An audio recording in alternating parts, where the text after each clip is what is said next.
성부와 성자와 성령의 이름으로. 예. 마르코복음 15장입니다. 난 12시가 되자 어둠이 온 땅에 덮여 오후 3시까지 계속되었다. 오후 3시에 예수님께서 큰 소리로 엘로이 엘로이 레마 사박타니 하고 부르짖었다. 이는 번역하면 저의 하느님 저의 하느님 어찌하여 저를 버리셨습니까? 라는 뜻이다. 곁에 서 있던 자들 가운데 몇이 이 말씀을 듣고 저것 봐, 엘리야를 부르네 하고 말하였다. 그러자 어떤 사람이 달려가서 해면을 신 포도주에 적신 다음 갈대에 꽂아 예수님께 마시라고 갖다 대며 자, 엘리야가 와서 그를 내려주나 봅시다 하고 말하였다. 예수님께서는 큰 소리를 지르시고 숨을 거두셨다. 그때의 성전 휘장이 위에서 아래까지 두 갈래로 찢어졌다. 그리고 예수님을 마주보고 서 있던 백인대장이 그분께서 그렇게 숨을 거두시는 것을 보고 참으로 이 사람은 하느님의 아드님이셨다 하고 말하였다. 영광이 성부와 성자와 성령께. 성부와 성자와 성령의 이름으로. 예, 반갑습니다. 2주 전에는 사순절이었는데 이제는 부활식이네요. 예, 어떻게 바쁜 성주간 잘 지내셨습니까? 네. 본당 전례 잘 마쳤어요? 네. 부활 성야미사 몇 시간 했어요? 자, 3시간 넘었다 하시는 넘는 성당. 중앙성당은 당연히 3시간 넘고 조천성당 또 어디? 예? 3시간 안 넘은 성당. 안 넘은 성당이 대부분이네요. 혹시 4시간 넘은 성당도 있습니까? 예. 우리 본당이 몇 시간 했더라? 2시간 40분 우리 40분 했죠? 2시간 40분. 예. 2시간 40분이면 양화죠? 예. 남미사도 막 2시간 넘게 했습니까? 남미사 2시간 넘게 하는 성당. 남미사는 없겠죠? 2시간 넘게. 예, 좋습니다. 예. 최근에 아무튼 부활절 이후에도 우리 가톨릭 교회에 참 기쁜 소식이 있었죠. 여러분들 뭐 뉴스 보셨죠? 평화방송 아마 보셨을 거라고 생각됩니다. 보면서 저도 되게 감동에 좀 찼는데, 교황 요한 바오로 2세께서 이제 10옥 되시지 않았습니까?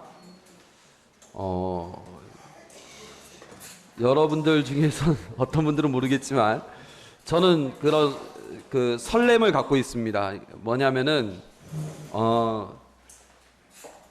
저와 동시대의 분이고 제가 멀리서나마 이렇게 뵀던 분이 성인이 되셨다.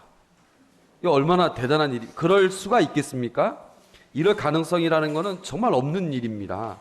나와 함께 같은 공기를 마셨던 사람이, 같은 하늘 아래에 있었던 분이, 또 혹은 내가 이렇게 같이 옆에서 지켜봤던 분이, 그리고 나와 그렇게 멀게 느껴지지 않았던 분이 성인이다. 우리가 그분의 세례명을 쓸 수 있다.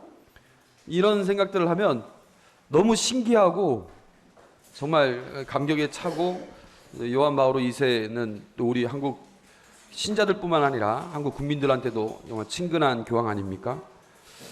그런 게 참 감격스럽고, 그 교황님이라는 그 자리가 현대 그 사회 내에서 이 세계의 그 정치 세계 안에서도 권력이라면 권력의 자리인데 권력적이지 않으셨고, 거기서 정말 그 겸손한 모습 보여가면서, 그러면서도 진리를 수호하고, 참 여러 가지 그 정말 성인 반열에 교황님이라는 자리에 있으면서 성인 반열에 오른다는 것은 정말 쉽지 않은 것 같은데, 네, 그걸 이렇게 사셨다는 것을 다시 한번 생각하니까 너무 감격스럽고, 또 정말 그 많은 분들이 사랑하고 있는 걸 여기 그 방송에서 여러분들 보셨죠?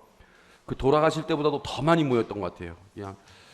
그러니까 그 느낌이 어떤 느낌이냐면, 예를 들어 광양 로타리가 바티칸 광장이면 쭉 그러니까 돌아가실 때만 해도 한 시민회관 정도까지 줄이 쫙 꽉 차 있었어요. 그리고 물론 양옆으로도 골목골목이 꽉 차 있었지만 이번에는 제가 이렇게 항공사진 보니까 광역 노타리에서 요 중앙 노타리까지 쫙. 근데 그 항공사진 비춰진 것만 봤을 때 그런데 그게 다 비친 게 아니까 전체 비쳤으면 어떨지 모르겠지만 아무튼 느낌으로는 그 정도였어요. 아주 꽉 찼더라고요 정말. 그리고 다들 행복해하고. 그러니까 그렇게 많은 사람들이 그 교황님이 복자가 된다는 사실에 대해서 이렇게 기뻐하는데 왜 이렇게 기뻐할까? 결국에는 그분이 그만큼 모든 사람들 또 그렇게 사랑했기 때문에 그만큼의 사랑을 주는 거 아니겠습니까? 참 이 많은 사람들을 또 어떤 방식으로 사랑했었는지 또 어떻게 그 사랑을 느끼게끔 했었는지 이런 여러 가지 생각들을 하고 저도 이제 교황님으로부터 사랑받았다는 느낌을 가지면서 참 저도 이제 목자로서 우리 본당 이제 복자성당 2,100명을 정말 한 사람도 소외시키지 않고 모든 사람들을 사랑할 수 있는 그런 지혜와 그런 어떤 표본을 교황님으로부터 이렇게 다시 한번 이렇게 생각해 보게 되는 그런 계기가 되기도 하고 그렇습니다. 아무튼 많은 생각을 갖게 되었습니다. 그래서 아마 저가 살아있는 동안 성인이 될 것 같아요. 적어도 여기서는 제가 제일 젊은 편에 속하니까. 그래서 그런 생각이 들었습니다. 아울러서 이제 우리 그 10억씩 이렇게 보셨지만 이 복자가 탄생하는 게 얼마나 영광스러운 일입니까? 그래서 복자라는 것은 이제 성인이라는 것은 보편 교회 안에서 이제 세례명도 쓸 수 있고 기념도 할 수 있고 이런 것이고 복자는 이제 그 지역 교회 안에서의 성인이나 다름없어요. 예, 정구를 청할 수 있고 복자에게는 그다음에 이제 기념도 할 수 있고 이렇게 하는데 우리도 이제 그 124위, 126, 124의 그 순교자들과 그다음 두 명의 이제 그 하느님의 종 이제 복자 후보 아닙니까? 그래서 15기도 이렇게 여러분들 정말 하는 게 얼마나 중요한지 이번 기회를 통해서 다시 한번 또 생각했으면 좋겠어요. 그래서 우리 정말 가까운 함덕리에서 복자가 탄생할 수 있다는 거 이거는 엄청난 일입니다. 예전에 그 미국에선가요? 미국인가는 성인이 한 명인가 두 명밖에 없습니다. 예, 미국 인구 수와 그걸 생각해 봤을 때 한 명인가 두 명밖에 없어요. 호주도 한 명인가밖에 없어요. 근데 우리 몇 명입니까? 103명 아닙니까? 이거 엄청난 거 아닙니까? 그래서 어느 한국 신부님이 그 미국에서 수도에서 같이 이렇게 생활하다가 미국 시민한테 너네 성인 몇 명이니? 우리 103명이야. 그러니까 그 신부님이 그 미국 신부님이 전혀 그거에 굴하지 않고 103명이면 뭐하니? 우리 미국 교회는 살아있는 성인들이 많아 이렇게 얘기를 했다는 거예요. 얼마나 이게 우리에게 그 시사하는 바가 큰지 아십니까? 성인이 많으면 뭐합니까? 그건 다 과거의 일이죠. 근데 우리가 왜 시성을 하고 시복을 왜 합니까? 그분들은 이미 하늘나라의 영광을 다 받고 있어요. 그분들은 연옥에 계신 게 아니라 천국에 이미 있어요. 그분들을 위해서 우리가 시복 시성, 그분들 명예를 찾고자 사셨던 분들도 아니니까 그분들의 명예를 드높이는 데서 그것도 하나도 중요한 게 아닙니다. 중요한 건 그분들이 시복 시성이 되면서 그것을 통해서 우리가 어떻게 살아야 되겠구나라는 하나의 길잡이를 잡기 위한 것인데 103명이면 뭐합니까? 그 길을 따라가는 사람이 전혀 없다면. 근데 그 미국 신부님 말씀처럼 예를 들어서 거기가 실제로 그렇지 않은지는 잘 모르겠지만 한두 명의 그 성인을 두고 있다고 해도 그걸 길잡이로 삼아서 실제로 살아가는 사람들, 살아있는 성인들이 많다면 더 의미 있는 거 아니겠습니까? 그래서 우리가 정말 15이 운동을 하고 또 103위의 그 성인들을 모시면서 정말 우리가 그런 순교 정신 그리고 또 성인들의 어떤 삶의 가치관 이런 것들을 여러분들이 다 같이 한번 생각해 봤으면 좋겠다는 생각이 듭니다. 그래서 마찬가지로 교황님 그 삶도 이번 기회를 통해서 다시 한번 묵상하셨으면 좋을 것 같아요. 예. 어제 방송 보면서 그런저런 생각해 봤습니다.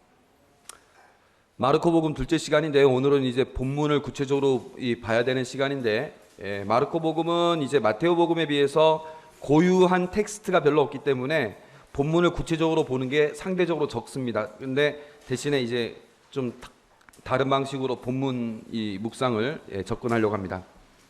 여러분들 마르코 복음에 대해서 지난 시간 배웠던 걸 생각하면서 옆에서 누가 어떻게 한재호 신부님 화요일날 오전 강의 괜찮아? 그러면 여러분들 뭐 어쩌고 얘기할 거 아닙니까? 뭐 배웠는데? 하면 뭐 어떻게 대답할 거예요?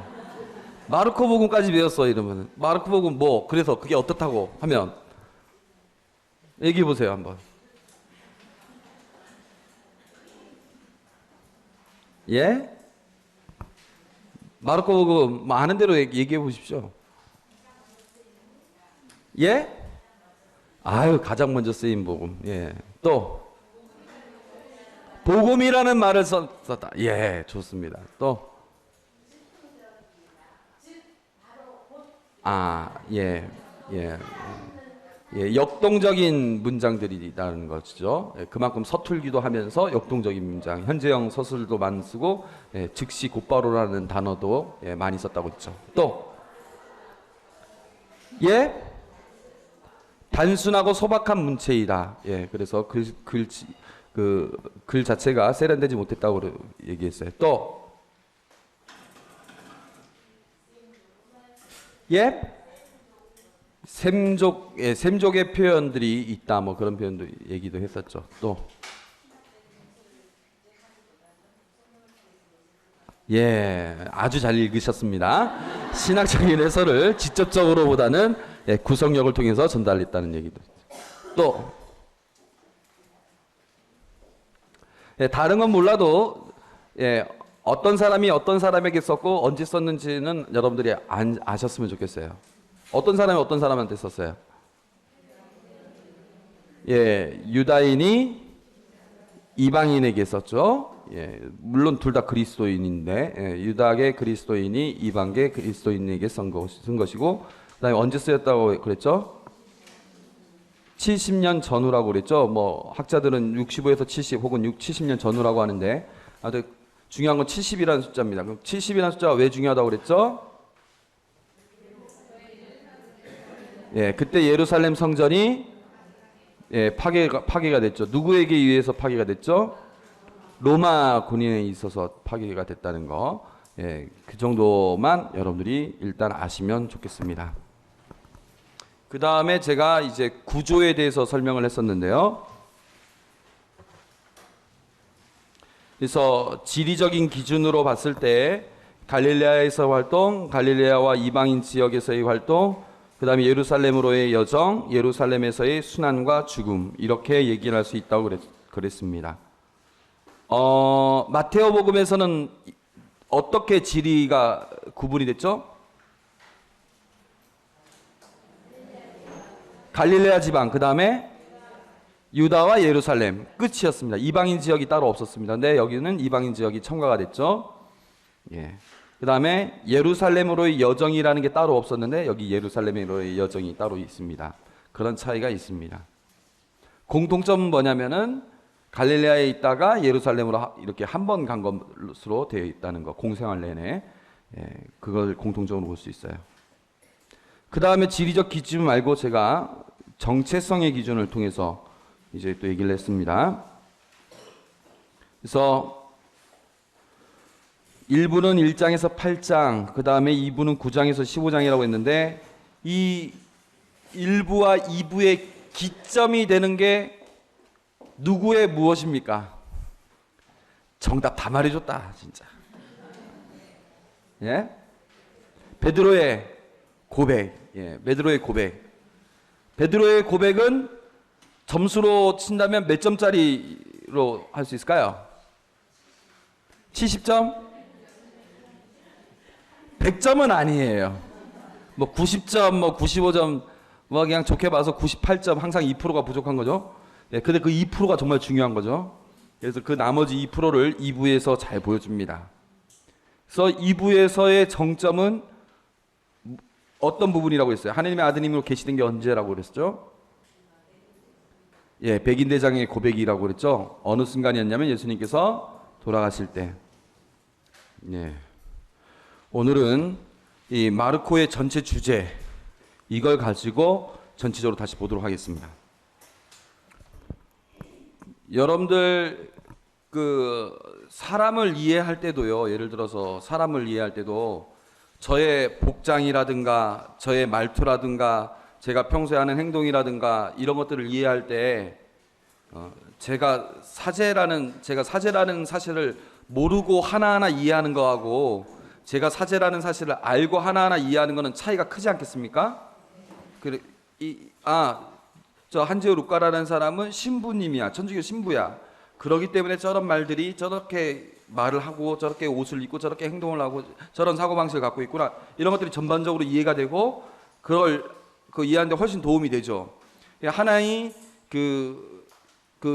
아주 세밀한 구체적인 일들 하나하나를 다 이렇게 더 잘 통합적으로 이해할 수 있는 키워드가 한지호는 천주교 신부야. 이거 아닙니까? 마찬가지로 여러분들 본문 하나하나 한 구절 한 구절들을 잘 이해하려면 물론 본문 한 구절 한 구절들을 이렇게 쭉 보고 그걸 묵상하고 이렇게 하는 것도 중요하지만 이 전체를 아우르는 핵심 키워드를 아셔야 돼요. 예. 이게 뭐냐? 그러니까 마태오복음에서는 이제 옛 백성에서 새 백성으로 넘어간다는 그것이 참 컸고 이 마르코에서는 이 예수님은 누구인가를 묻는 것 이게 참 크다고 할 수 있습니다. 이것 안에서 우리가 본문을 살펴볼 거예요. 그래서 제가 이걸 계속 강조하게 됩니다. 그래서 예수님은 그리스도 하느님의 아들이라고 언제 나왔죠? 이게 맨 처음 1장 1절에 나왔죠. 그래서 이 부분은 독자와 저자인 그러니까 마르코 복음사가와 그걸 듣고 있는 그것을 이제 읽고 있는 우리가 알고 있습니다. 이것에 대해서 예수님에 대해서 그러면 이 복음서 전반에 나와 있는 등장인물 중에 예수님을 여러 가지 시각으로 보고 있는데 우리가 보고 있는 거 알고 있는 것과 달리 우선 제대로 알고 있는 게 있어요. 하느님의 아들이라고 말해요. 누구죠? 누구예요? 성서에서 이렇게 얘기하는 사람이. 물론 베드로는 그런 얘기 한 적은 없습니다만 우선은 하늘에서 이야기를 했죠. 예, 1장 11절 무슨 구절이죠? 1장 11절이 세례를 받으실 때 9장 7절은 무슨 구절이죠? 예, 영광스러운 변모 때. 이게 1부의 시작이고 2부의 시작에서 항상 하늘에서는 알고 있어요. 하느님의 아드님이라고. 이는 내가 사랑하는 아들, 내 마음에 드는 아들이다. 9장에서는 이는 내가 사랑하는 아들이니 너희는 그의 말을 들어라. 이렇게 얘기를 했죠. 그러니까 하늘에서는 아드님으로 얘기를 하고 있어요. 또 다른 등장인물 볼까요? 하느님의 아들이라고도 얘기를 하고 하느님의 거룩하신 분이라고 얘기하는 경우도 있어요. 누구죠? 예, 마귀입니다. 저는 당신이 누구신지 압니다. 우리를 회방시키지 마십시오. 우리를 방해하지 마십시오. 네? 우리를 내쫓으러 오셨습니까? 우리를 방해하지 마십시오. 나는 당신이 누구신지 압니다. 당신은 하느님의 아드님이십니다. 하느님의 거룩하신 분입니다. 하느님의 아들이고 하느님의 거룩하신 분인 걸 알고 있으면 방해하지 마십시오라고 얘기를 해서는 안 되죠. 어떻게 얘기를 해야 됩니까? 상식이 있는 마귀라면 어떻게 얘기를 해야 될까요? 예? 하느님의 아드님 방해해서 죄송합니다라고 얘기를 해야죠. 예?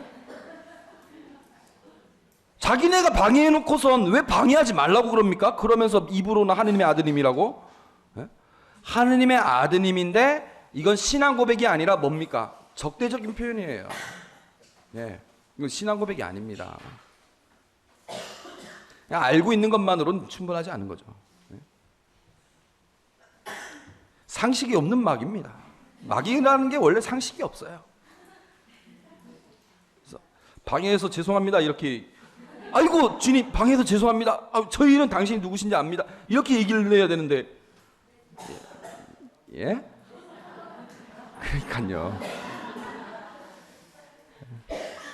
그 다음 또 다른 등장인물들이 있는데 이 사람들은 예수님이 누구인지에 대해서 우선은 놀라워했고 도대체 저분이 누굴까 잘 몰라요. 그래서 궁금해했고 예언자 가운데 한 사람일 거야? 아니야. 세례자 요한이 죽었다 살아난 걸 거야? 아니면 엘리야일 거야? 이렇게 얘기를 한 경우가 있었어요. 누구죠? 군중이죠. 그래서 성서의 그 많은 부분에서 특히 전반부에 이 군중들의 반응들을 볼 수 있어요. 전반부라 하면 1장에서부터 8장에 이런 군중들의 반응을 볼 수 있다고 말할 수 있습니다. 그 다음, 예수님이 누구신지 도대체 저 사람이 누구길래 저런 짓거리를 하고 있어? 이렇게 예수님이 누군지가 참 잘 모르겠지만 아무튼 참 마음에 안 들어요. 그리고 그 예수님이 그 메시아라고 그리스도라고 이렇게 불리워지는 것에 대해서 아주 못마땅하게 생각하고 하나님을 모독한다고 생각하는 경우가 있죠. 이들을 뭐라고 제가 네 글자로 뭐라고 얘기했을까요? 유다이즘입니다. 예. 유다이즘 하면 여기 혹시 영어 공부하신 분들은 아시겠지만 이즘 하면은 무슨 주의 뭐 이렇게 우리가 흔히 알고 있는데요. 뭐 그렇게도 얘기할 수 있지만 유다교라고 말할 수 있어요. 유다교. 유다교를 따르는 사람들, 바리사이들, 사두가이들, 뭐 대사제, 헤로데 당원은 물론 표현 안 되겠습니다만 아무튼 그 유다교의 전통적인 종교를 따르고 있는 그런 사람들은 예수님에 대해서 반박을 하고 이랬죠. 그리고 오해를 하고 배신을 한 경우가 있죠. 누구죠? 제자. 오해를 했다는 건 뭡니까? 예수님이 어떻다는 거예요? 그리스도이긴 한데 예수님이 생각하는 그리스도랑은 뭔가 다른 98점짜리 그리스도. 그래서 제자들은 오해를 했고 결국엔 배신을 했죠. 그래서 예수님이 누구인지를 이렇게 다들 이렇게 모르고 있다는 겁니다. 예수님은 이에 대해서 하느님의 아드님이라는 하늘의 고백에 대해서는 그냥 들어요. 근데 마귀가 얘기하는 것에 대해서는 어떻게 하셨어요? 예? 어떻게 했죠? 말하지 못하게 했죠. 함구시키셨습니다. 군중들이 놀라워하고 반응이 엄청나다고 하면서 막 감탄하고 막 이럴 때 예수님 어떻게 했어요?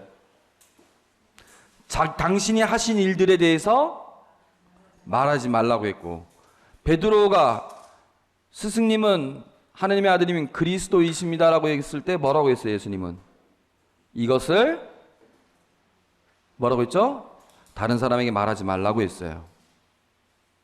예. 성서 안 읽으셨습니까? 성서 제가 숙제 냈는데 성서 안 읽은 사람들은 고백성사 보십시오.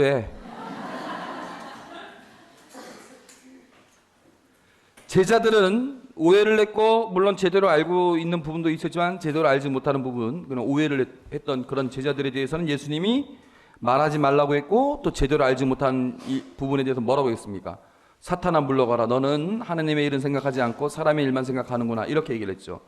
그래서 예수님은 그 제자에 대해서도 이렇게 말하지 못하게 하셨고, 유다이즘에 대해서는 사두가이 바리사이들 이렇게 반박하고 이럴 때마다 항상 논쟁을 붙으셨고 논쟁에서 대립을 이렇게 하셨죠. 그래서 보면은 예수님이 이 각각의 이 모든 반응에 대해서 그렇게 달가워하지 않으셨습니다.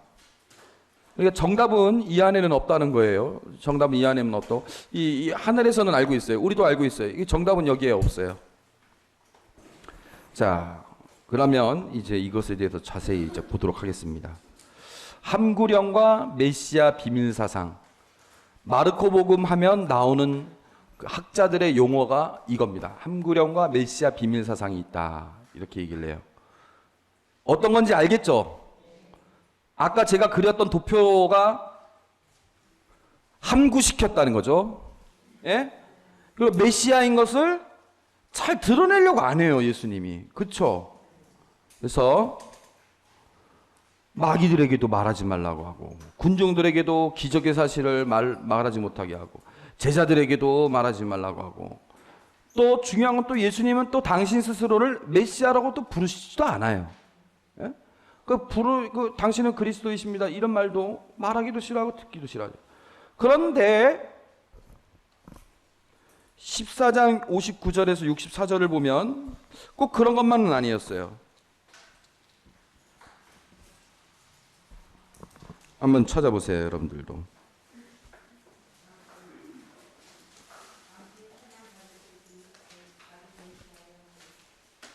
자, 마르코복음 14장 59절부터인데요. 그냥 61절부터 보도록 하겠습니다.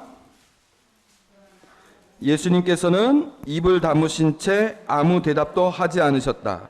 이때까지만 아무 말씀 안 하셨는데, 대사제는 다시 당신이 찬양받으실 분의 아들 메시아요. 메시아를 네 글자로 하면 뭘까요? 예, 이것만 안 것만 해도 여러분들은 하나는 건지셨습니다. 성서 공부하면서 하나 건지셨어요. 예. 이거 모르는 사람 많습니다. 예. 메시아. 예수님께서 대답하셨다. 뭐라고요? 그렇다. 너희는 사람의 아들이 전능하신 분의 오른쪽에 앉아 있는 것과 하늘의 구름을 타고 오는 것을 볼 것이다. 이때는 얘기했어요. 그래도 이때까지 부인하신 건 아니에요. 그러니까 예수님 스스로는 메시아라고 생각하고 계셔요. 그건 분명함에도 불구하고 말하지 말라고 얘기하는 거예요. 이것에 대해서 제가 여러분들과 이야기를 나누도록 하겠습니다. 왜 말하지 말라고 했을까요? 물론 여러분들은 정답을 잘 알고 있죠. 이겁니다. 예언자라고 생각하기도 하고 메시아라고도 생각하기도 하는데, 이 사람들 마귀를 포함하고 제자들도 다 포함해서, 그러나 중요한 건 예수님이 생각하는 그 메시아 그리스도는 아니라는 것. 이 부분에 대해서는 여러분들 그냥 제가 설명 따로 안 해도 알겠죠? 설명 따로 안 해도 알겠죠? 사람들이 생각하는 메시아는 어떤 메시아예요? 정치적이고 이 이스라엘을 재건하고 모든 나라를 굴복시켜 가지고 그 이스라엘의 이름이 드높게 전 세계 위에 군림하면서 하느님의 영광과 그 명예를 떨칠 수 있는 그런 메시아, 예전에 다윗의 영화를 볼 수 있는 그런 메시아 그리스도인데, 예수님은 그런 그리스도가 아니라 그런 그리스도가 아니라는 거죠. 그래서 사람들이 생각하는 바에 따르면 메시아는 고통받으면 안 된다. 카이사리아에서의 베드로. 여러분들 카이사리아에서의 베드로 몇 장입니까? 마르코복음 몇 장? 몇 장? 6장? 7장? 몇 장? 찾아보세요. 몇 장?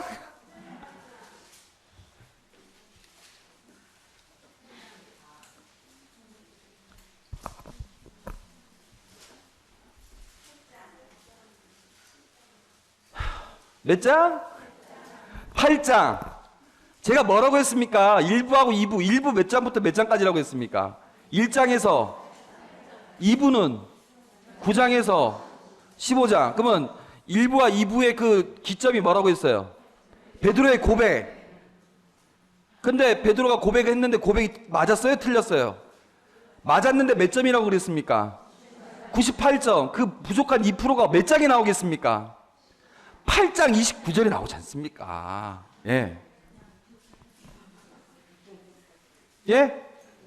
중요한 부분입니다. 메시아는 고통받으면 안 된다. 사람들이, 제자들이. 왜? 그들이 생각하는 메시아는 힘이 있는 메시아이기 때문이죠. 고통받아서는 안 되죠. 예루살렘 가서 정복해야 되는데, 로마군을 가서 무찔러야 되는데, 나쁜 무리들을 무찔러야 되는데 고통을 왜 받아요? 이겨야 되는데. 그 다음에 너 하느님의 아들이라며, 너 메시아라며, 남들도 구원하면서 자기 자신도 좀 살려보지. 십자가에서 뛰어내려와야지. 몇 장? 고해성사 보세요. 고해성사 몇 장? 15장. 뻔하지 않겠습니까? 15장 한번 펼쳐볼까요?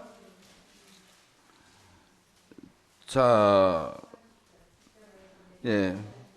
저런 성전을 허물고 사흘 안에 다시 짓겠다니 짓겠다더니 십자가에서 내려와 너 자신을 구해보아라.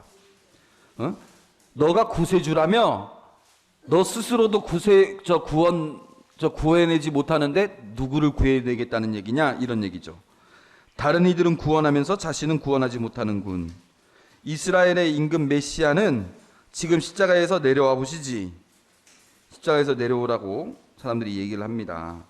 그러면 우리가 보고 믿겠다, 이런 얘기를 하는 거예요. 그러니까 사람들이 생각하는 메시아는 고통받아서도 안 되고 십자가에서 죽는다는 것은 더더욱 안 되는 거예요. 근데 예수님은 그렇게 생각하지 않으셨어요. 예수님은 절대 그렇게 생각 안 하셨고,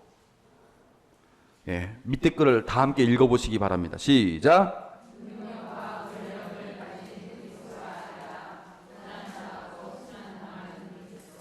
고난당하고 순환당하는 게 같은 말이죠. 고난당하고 죽임을 당하는 그리스도이죠. 고난당하고 죽임당하는 그리스도. 이게 물론 다른 복음에서도 아주 잘 드러나지만 마르코 복음의 가장 특징적이고 핵심적인 주제입니다. 고난, 죽음당하는 그리스도. 능력과 권력을 가진 그리스도가 아니라 고난, 죽임당하는 그리스도. 다 썼어요. 많이 착해졌죠, 제가 성주간 지내고 부활 지내면서 저도 판공성사도 저도 보고면서 반성했습니다. 물론 재고백된 얘기 안 했습니다. 그래서 이 마르코 복음에서는 이 부분이 아주 중요한 부분이에요. 예수님께서 돌아가신 그 순간 백의대장이 참으로 이 사람은 하느님의 아드님이셨다. 예수님이 하느님의 아드님이심을 다른 데서 보는 것이 아니라 예수님께서 고난당하고 죽임당한 그 순간 알아봤다는 거죠. 마태오복음하고 좀 차이가 있어요. 여러분들 마태오복음 여기서 누가 공부 열심히 안 했나 한번 봅시다. 마태오복음에서 예수님이 돌아가시는 순간 성전 휘장이 찢어지고 또 무슨 일이 벌어지죠? 예? 무덤이 열리고 또 죽었던 사람이 살아나고 지진이 막 생기고 막 천지가 진동하면서 우주적인 대재앙을 보여줍니다. 그걸 보면서 백인대장이 이렇게 한 사람의 죽음이 이런 엄청난 것을 보여주는 걸 보니까 진짜 하느님의 아드님이셨구나.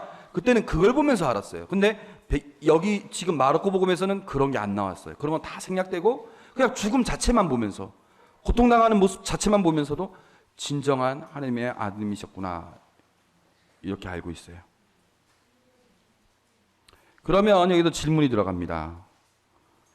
왜 예수님이 능력이 있는데, 능력 있지 않습니까? 능력 있는데 왜 굳이 순환을 당해야 하는가? 김수환 추경님 말씀처럼 참 바보야. 정말 바보 같지 않습니까? 아까 그 거룩한 변모 기억나시죠? 몇 장? 몇 장입니까? 2부의 시작이라고 했으니까 9장. 9장. 좋습니다. 이제 조금 기합이 들으셨네요. 그 거룩한 변모 할 때 어떻게 됐어요? 어떤 마전장이가 할 수도 없을 만큼 옷이 눈부시게 쫙 빛나고, 왼편과 오른편에 누가 있었어요? 모세와 엘리야가 있었고, 그래서 막 거룩하게 변모해가지고 얼굴도 해와 같이 빛나고 막 이렇게 되지 않았었습니까? 만약에 골고타 언덕에서, 그 갈바리아 산에서 십자가에 못 박힌 상태에서 갑자기 거룩한 변모를 했으면 얼마나 멋있었을까요? 옆에 있는 좌도와 우도가 모세와 엘리야로 바뀌고, 알몸이었다가 흰색 옷이 쫙 들어오면서 옷이 쫙 빛나고, 이 얼굴은 피범벅이 돼가지고 베로니카가 닦아도 피범벅이 돼가지고 막 이렇게 된 얼굴에서 갑자기 해와 같이 쫙 빛나면은 그 앞에서 로마 군사가 딱 찌르려고 하는 순간 그렇게 샥 바뀌었으면 어떻게 했을까요? 이걸 놓고 아이고 제가 몰라봤습니다 이렇게 할 거 아닙니까? 그리고 아까 거기서 비아냥거렸던 사람들, 십자가에서 뛰어내려와 보시지 뭐 이렇게 얘기했었던 사람들 앞에서 쫙 그렇게 바뀐 다음에 그냥 슈퍼맨이 밑에 땅에 도착하듯이 샥 도착해가지고 이랬으면 더 많이 믿었을 거 아닙니까? 예수님 그거 할 수 있을까요? 없을까요? 있죠? 있는 분이시죠? 근데 안 하셨다는 거예요. 참 진짜 얼마나 바보 같습니까? 그러니까 사람들을 설득시킬 줄 잘 모르시는 분이신 거죠.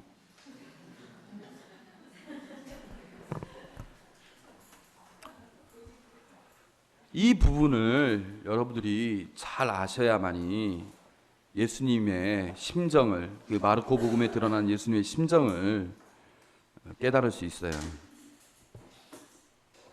그래서 예수님이 왜 굳이 순환을 당하셔야 됐는지 제가 여러 가지 방법으로 이론적으로 막 설명을 해도 되지만 설명해 보니까 그냥 예 하나를 드는 게 가장 낫더라고요. 그래서 제가 많이 드는 예를 여러분들에게 보여드리겠습니다. 사형수가 있습니다. 이 사람이 지금 재판장에 있어요. 재판정에 있어요. 사형 선고를 받으려고 그래요. 이 사람은 사람을 죽인 나쁜 사람입니다. 억울한 사람도 아니고 그냥 말 그대로 나쁜 사람이에요. 죄 많은 나쁜 사람이에요. 이 사람을 바라보는 관점이 이 재판정에는 여러 가지 관점이 있어요. 첫 번째는 누구의 관점이 있느냐면 검사. 예. 검사는 이 사형수의 어떤 점을 주로 보겠습니까? 나쁜 점 보겠죠? 죄. 얼마나 나쁜 놈이었는지. 예? 어렸을 때부터 나빴고 자라면서도 나쁜 짓도 많이 했고 사람 죽이는 그 순간에도 정말 악질적으로 사람을 죽였고 지금 죄를 뉘우칠 기미도 없는 것 같고 그래서 이 사람은 죽어 마땅합니다 해서 얼마나 나쁜지를 그 사람의 그 안 좋은 점에 대해서만 계속 얘기하는, 그래서 나쁜 점을 보기 위해서 눈도 얼마나 부리부리합니까? 예? 레이저가 나올 것 같은. 예? 그래서 이 검사 이 관점이 있어요. 두 번째 관점, 변호사는 어떤 걸 주로 보겠습니까? 좋은 점, 참작할 만한 거. 이 사람이 어렸을 때 그렇게 나쁜 사람은 아니었다. 사실은 좋은 사람이었다. 사회에서도 좋은 일도 했었다. 근데 가정 상황이 어떻게 됐고 사회에서 그를 어떻게 했기 때문에 그 사람이 사회에 불만을 품을 수밖에 없었고 사람을 죽이는 순간에도 원래 죽이려고 했던 것이 아니라 어찌어찌 하다 보니까 우발적으로 죽이게 됐고 뭐 이렇게 해서 그것 때문에 얼마나 지금 가책을 느끼고 있는지 모른다. 적어도 이 사람은 사형 선고감은 아니다 하면서 좋은 점만을 보고 그걸 얘기하겠죠.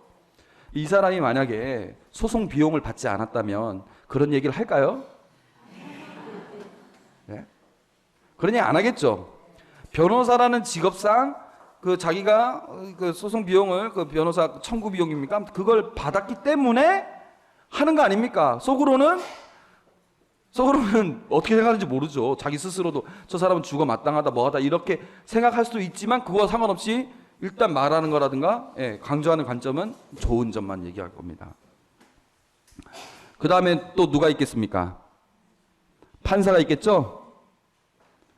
판사는 어떻게 하겠습니까? 검사의 이야기와 변호사의 이야기를 종합적으로 들으면서 너는 이런 점에서 나쁘고 이런 점에서는 괜찮지만 이런 점 참조할 수 있지만 너는 이런 점에서 이러이러하기 때문에 너는 이제 사형, 무기징역, 10년형, 뭐 50년형 얘기를 할 거 아닙니까? 이 사람에 대해서 종합적인 판단을 하고 그 다음에 이 사람의 운명을 결정짓는, 너는 이렇게 해야 돼 저렇게 해서 해야 돼, 운명을 결정짓는 그걸 이제 판사의 역할이죠.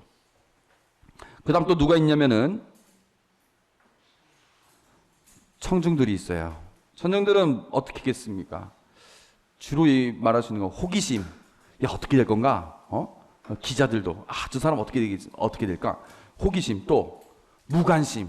어차피 저 사람이 하는 얘기, 야 저 사람이 상황이고 나는 상관없어. 뭐 뒤에서 막 문자하고 보내고 있고 졸고 있고 막 이러겠죠. 호기심 아닌 무관심입니다. 뭐 특별히 나하고 상관없으니까. 여러분들은 어떻습니까? 여러분들 그 주위에서 살아가면서 어떤 관점을 갖고 있어요? 레지오 여기 하시는 분들, 뭐 소공동체 하실 때 꼭 이런 사람 이렇게 나쁘진 않지만 좀 이와 비슷한 사람들이 있죠. 저 사람만 없으면 정말 우리 소공동체는 정말 가족적일 것 같은데, 저 사람만 없으면 우리 뿌리시디움은 참 진짜 화목하고 좋을 것 같은데, 이런 사람들 꼭 있죠? 예? 없으면 정말 은총 중에 은총입니다. 어떤 사람은 그런 사람 피해가지고 다른 데 갔는데 또 만나요. 거길 피해서 또 다른 데 가면 더 나쁜 사람 만나요. 예? 아예 없다면 정말 은총 중에 은총입니다. 감사해야 돼요. 예? 집안에서도 그렇죠? 누구만 없으면 우리 집은 참 편안할 건데. 예? 뭐 집안이든 동네든 어디든 본당이든 뭐 단체든 상관없이 그런 사람이 있을 때 여러분들은 어떤 관점입니까? 검사? 야 요번에 베드로 하는 거 봤냐? 아우, 야 지난번에 그때 말하는 거 꼬라지를 봐. 저 사람은 늘 저래, 늘. 예전부터 그랬고 이번에도 그랬고 이번에도 야 말을 그런 식으로 안 할 필요도 굳이 없는 거지. 왜 그렇게 행동해? 왜 그렇게 해? 어? 야 너네 아빠 좀 봐라. 이거 어제도 몇 시에 들어왔는지 아냐? 내가 너네 아빠 때문에 내가 못 살아 진짜. 너는 커서 너네 아빠 닮지 마. 무슨 안 좋은 얘기만 계속 얘기하는 검사. 예? 변호사는 어떤 관점이에요? 막 얘기하면은 아유 내 누가 막 옆에서 막 얘기하면 아이 나 그때 예전에 저 사람한테 나 빚진 것도 있고 신세 진 것도 있고 야 그 사람 그렇게 나쁜 사람은 아니야. 너가 다시 생각하면 그 사람 좋은 점도 있을 거야. 뭐 이런 거. 혹은 내가 굳이 여기서 같이 험담하면 이것도 죄인 것 같고 나는 착해야 되니까 나는 그리스도인이니까 아니야. 무조건 속으로는 속으로 자기가 봐도 정말 나쁜 놈 같지만 아니야. 그 사람 좋은 사람이야. 다 우리 신자고 그런 이렇게 얘기하는 경우. 아니면 판사.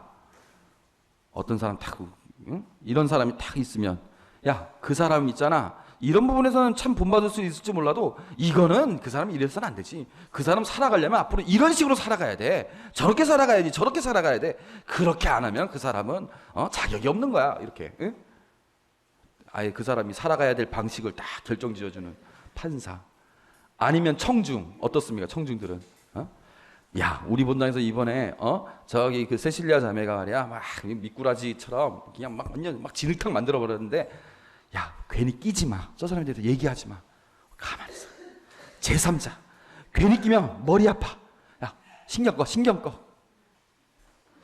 어떻게 됐대? 그랬대? 야 그냥 그쪽 얘기야. 여러분들은 어떤 관점입니까? 예? 하느님은 어떤 관점일까요? 하느님은 하느님은 우리가 막 죄를 지으면 하늘에서 보면서 그래 너 오늘이 도둑질 3번 했고 지난번에도 거짓말 했는데 이번에도 뭐 했고 등쳐먹었고 저 거스름돈 저거 저 10,000원짜리 받았네 5,000원짜리여야 되는데 왜 안 돌려주지? 나쁜 점만 하느님이 다 기록하고 있을까요? 아니면 변호사처럼 하느님도 나는 무한한 사랑의 하느님이니까 그래 무조건 용서한다. 야, 다 괜찮아. 이것도 괜찮아. 그래 그것도 괜찮아. 난 7번씩 70번이라도 너희들을 용서해 줄 수 있어. 다 용서해 줄게. 무조건 우리를 묻지도 따지지도 않고 그냥 다 허물을 덮어주실까요? 아니면 판사처럼 보자. 너가 이만큼의 착한 일을 했고 이만큼의 나쁜 짓을 했으니까 이렇게 저울 이렇게 한 연옥 한 3년 정도는 살아야 되겠는데 이렇게 하실까요? 아니면 청중들처럼 하늘 저 높은 곳에서 계시면서 야 굳이 저 땅에 있는 일들 야 인간들 하는 일 신경 쓸 필요가 없어. 신경 써봤자 머리만 아프고 그냥 여기서 팔짱 끼고 구경하는 게 좋아. 가만 뭐 참 재밌어. 응? 하면서 이렇게 청중들처럼 관심도 안 갖거나 아니면 호기심으로 쳐다보고 있을까요? 이런 여러 가지 관점들이 있습니다. 죄인을 바라보는 죽을 운명에 처해 있는 한 사람에 대해서. 근데 우리가 여기서 빈 자리 하나가 남았죠. 바로 어머니. 이 재판장에는 어머니가 있어요. 이 어머니는 검사나 변호사나 판사들처럼 지금 중요한 게 이 사형수가 자기 아들이 얼마나 큰 죄를 졌느냐 이건 안 중요해요. 제일 중요한 게 뭡니까 지금 현재? 내 아들이 죽게 생겼다. 내 아들이 안 죽었으면 좋겠다. 내 아들이 죄를 지었다면 죄를 지어서 죽어 마땅하다면 그 죄는 내가 죄다. 내가 죄다. 죽으려면 내가 죽어야 된다. 이 어머니 죄가 얼마나 크냐 이게 안 중요해요. 그냥 내가 사랑하는 그 아들이 그냥 죽게 생겼다는 게 중요하고, 죽지 말아야 되고, 죽으려면 내가 죽어야 되겠다. 내가 죄인이다. 이게 어머니 관점 아닙니까? 예? 예수님, 하나님께서 우리가 죄를 짓게 돼서 우리가 죄로 인해서 우리 자신이 스스로 죽게 생겼을 때 하나님 느끼는 거는, 너 왜 그렇게 죄를 많이 지어? 너 그렇게 죄를 지면 안 되지. 이런 관점이 아니라, 그래 다 괜찮아. 알았어 다 용서해 줄게. 이런 관점이 아니라, 죄로 인해서 우리가 죽음의 운명에 놓여지게 되는 것을 보면서 죽지 마라. 살아야 한다. 너희들은. 너희들이 죽지 마. 죽으려면 내가 죽을게. 내가 죄인이야. 내가 죽을게. 내가 죄인이야. 이게 예수님 심정입니다. 예? 그래서 십자가 위에서 가장 죄인다운 모습으로, 가장 고통스러운 모습으로 그냥 우리의 그 죄로 인한 우리의 그 운명을 그렇게 구원해 주시는 것이죠.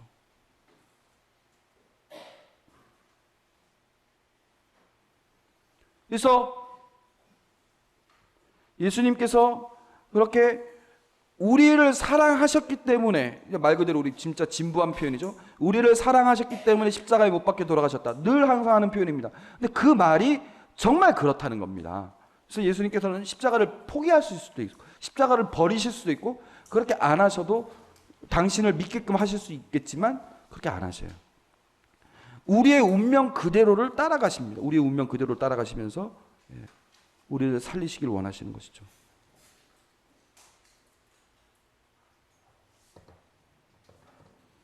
그래서 예수님이 여러분들 살아가시면서 신앙생활하면서 그런 경우 있지 않습니까? 도대체 하느님이 계신가? 하느님 계신가? 하느님이 계시다면 이 상황을 그대로 두고 보실 수가 있나? 하느님이 이러한 상황에서도 계신다고 말할 수 있나? 이런 경우 있죠? 하느님은 안 계셔. 이러한 상황을 눈뜨고 계실 리가 없어. 하느님이 어떻게 이렇게 됐는데 하느님이 계실 수가 있어. 그럴 만큼 고통스럽고, 그럴 만큼 외롭고, 그럴 만큼 억울하고, 그럴 만큼 죽을 것 같은 그런 상황,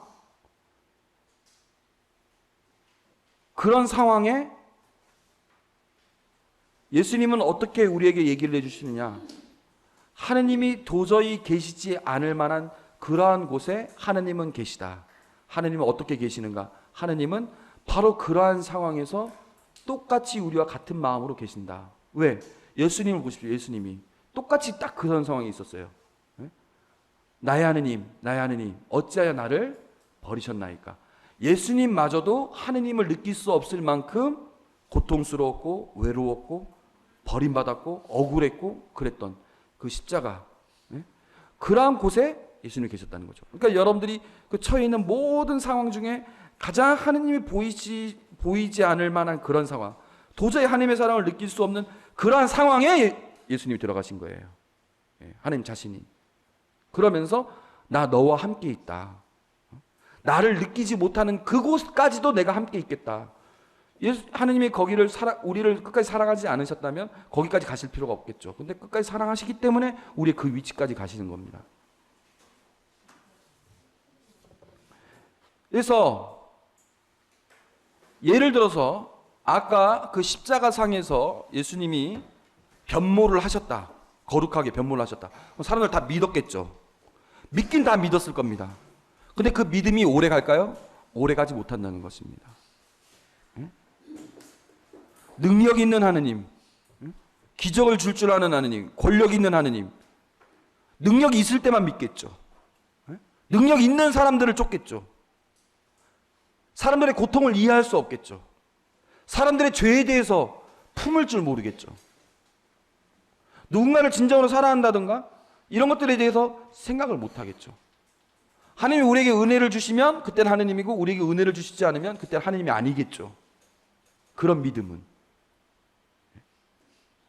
그래서 슈퍼맨과 같은 하느님을 우리는 믿는 것이 아니라 버림받은 하느님을 믿는 거죠.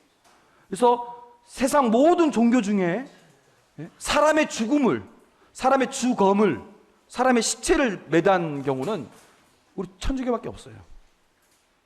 불교 보십시오. 부처님이 어떻게 있습니까? 얼마나 평화롭게 있습니까? 그래서 불교도 그렇고 원불교 어떻습니까? 원불교 원. 예? 이거 뭡니까? 완전히 조화롭고 영원하고 일치하고 뭐 이런 거 아닙니까? 초월적이고. 근데 우리가 믿고 있는 하느님은 그런 평화롭고 이런 조화롭고 이런 것만을 보여주는 게 아니라 우리가 가장 버림받고 우리가 가장 어려운 그 순간을 하느님도 몸소 체험하셨다는 걸 우리는 매달고 있는 거예요. 예?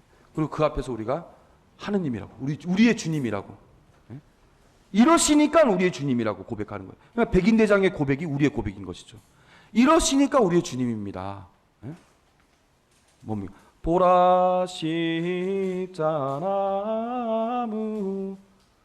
여기 세상 구원이 달렸네. 이렇게 우리가 노래하지 않습니까? 모두와 경배하세. 예? 그래서 이 십자가에 예수님께서 매달리신 그 자체, 버림받으신 예수님, 순환받으신 예수님, 이게 예수님이 생각하는 그리스도이다라는 것이죠. 이게 마르코에 있어서 가장 핵심적이고 가장 그 특징적인 주제입니다. 그 마테오와 루카에 비해서 더 강조를 하고 있어요. 마르코에서는 아주. 그 다음에 요한은 다른 차원으로 이걸 얘기합니다. 요한하고는 또 달라요. 그래서 마르코는 이것이, 그러니까 마르코 복음사가는 참 멋진 복음사가예요. 4월 25일 우리 고말구 신부님 위해서 기도해 주셨는지 모르겠습니다만 요번에 잔치집 때 만나가지고 아우 지난번 축일 때 축하드렸습니다. 기도했습니다 하니까 안 와서이 이러시던데. 예, 마르코 복음의 내용입니다. 그래서 예수님께서 이제 함구하신 이유를 알겠죠. 너희들이 내 능력만 보고 내 기적만 보고 나를 그리스도라고 믿을 거면 그러한 그리스도를 믿지 마라. 예? 나는 그러한 그리스도가 되고 싶지 않다. 마귀들아, 너희들이 신앙 고백을 하는 것이 아니라 나를 그냥 알고 있는 거라면 차라리 얘기하지 마라. 이런 거예요. 그래서 오히려 알아듣지 못하게 하시는 거죠. 그럼에도 불구하고 드러난 게 마련이라는 것이죠. 이것에 대해서 그 다음에 이제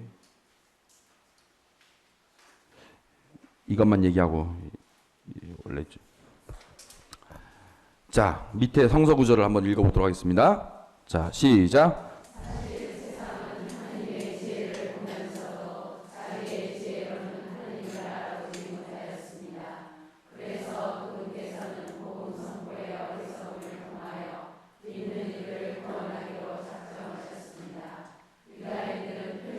자 여기서 표징을 다른 말로 바꾸면 뭘까요? 예, 기적. 아이고 아시는 분들이 계십니다. 예, 여기서 표징은 기적입니다. 기적을 요구하고 그 다음에 예, 그리스도인이 아니라 그리스인이라고 하면 이방인들의 대명사라고 말할 수 있어요. 우리 외국 사람 하면 다 미국 사람인 줄 알죠? 예, 그런 식이나 다름없습니다. 쉽게 표현해서 그리스인들은 철학자들도 많기 때문에 지혜를 찾습니다. 그러나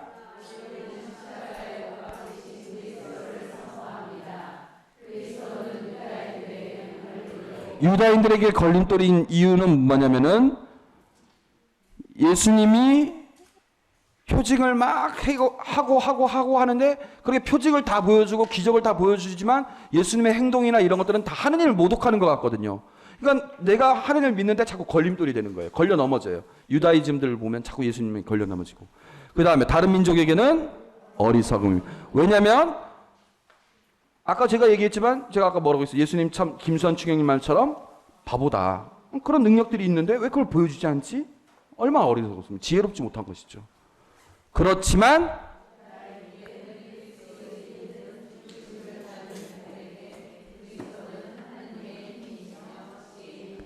유다인 그리스도인이든 그리스인 그리스도교, 그러니까 이방계 그리스도인이든 부르심을 받은 이들, 예, 그리스도를 믿는 이들에게는 하느님의 힘, 능력이 드러났고 오히려 하느님의 지혜, 전지전능이 오히려 더 드러났다는 것이죠. 누가 쓴 겁니까, 이 글? 제가 썼을까요? 예? 바오로가 누구한테 썼을까요?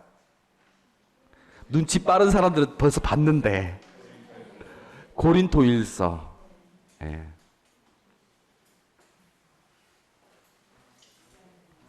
써져 있죠?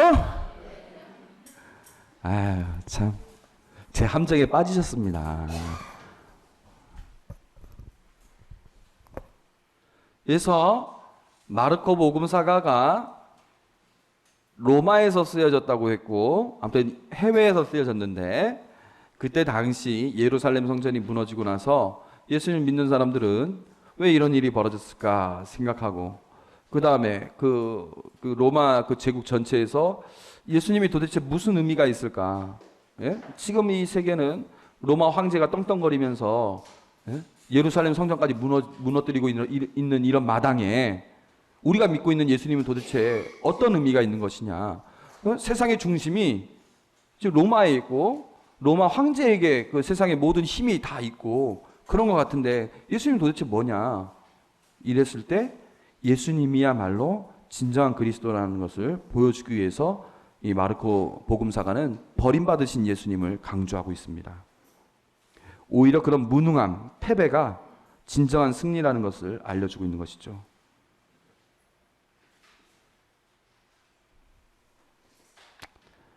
예, 여기까지만 하고요. 쉬는 시간 때 마저 쓰세요. 10분 후에 다시 시작하겠습니다. 예, 10분간 휴식하겠습니다.